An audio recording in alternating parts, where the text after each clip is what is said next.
What are we doing here? And where are we gonna go? It's like we just woke up one morning, and then it's welcome to the show.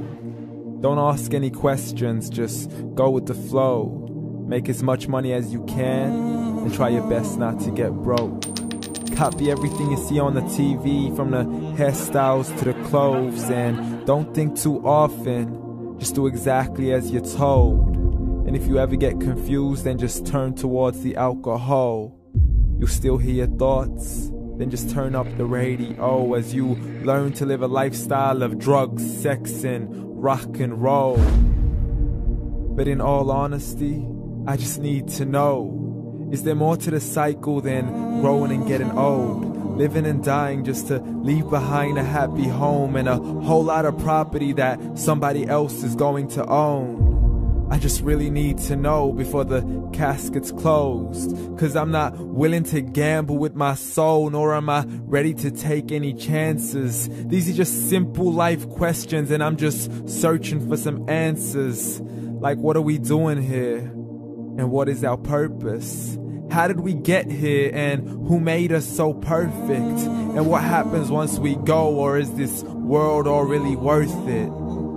Questions we don't answer because apparently we don't really have to. There's no purpose to this life and our existence is merely natural. Then in that case, please let me ask you, did you create yourself, or was it somebody else who had fashioned you? 'Cause you're a being that's impeccable, faultless and unparalleled. You're a product of supreme intelligence, and I'm merely being rational.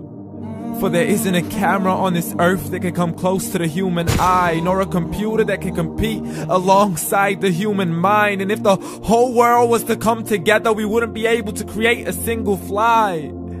So many signs, yet we still deny.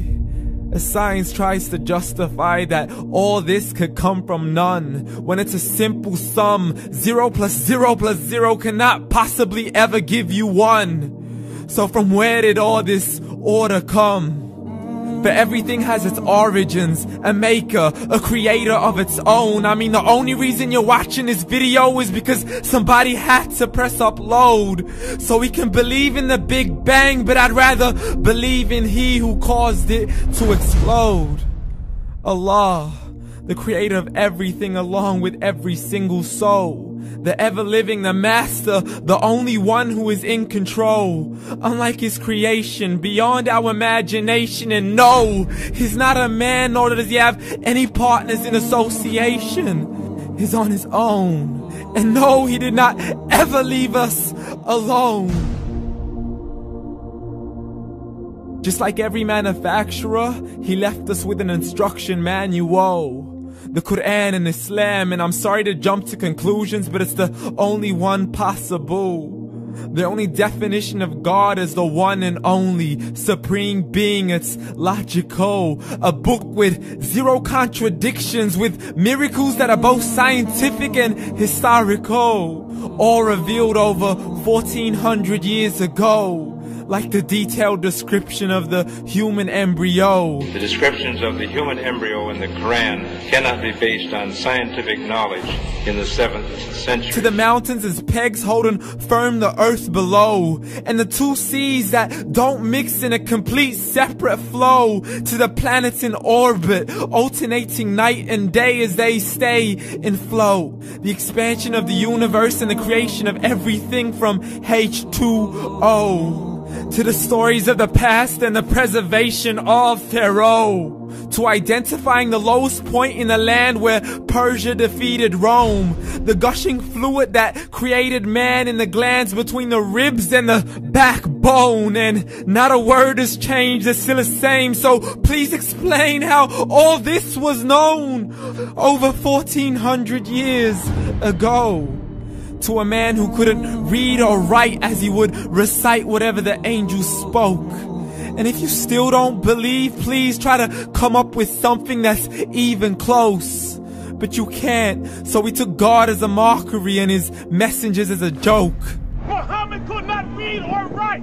How's somebody who can't read or write gonna start a religion? Dismiss these scriptures as legends and tales of the ancient folk, as we live life according to our whims, desires, and hopes. saying this life is the only home we will ever know. We will live then die, then simply turn to bones. YOLO!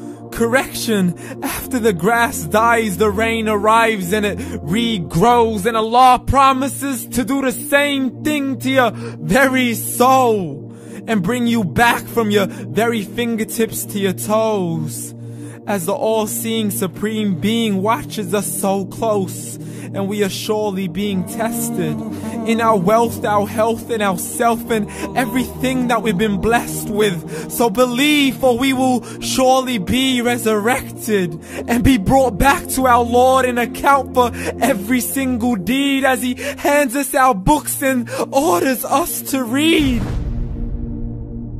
From the bad to the good and everything in between. You yourself are sufficient for your own accountability, so don't be mad at me. You are the one who thought He wouldn't come back to me. I gave you a whole life long to search after me, but you were busy in all that which was temporary. So read, and glad tidings to all those who believed. And if you disbelieve, read. And don't let that day be the first day you find out what your life really means. Read.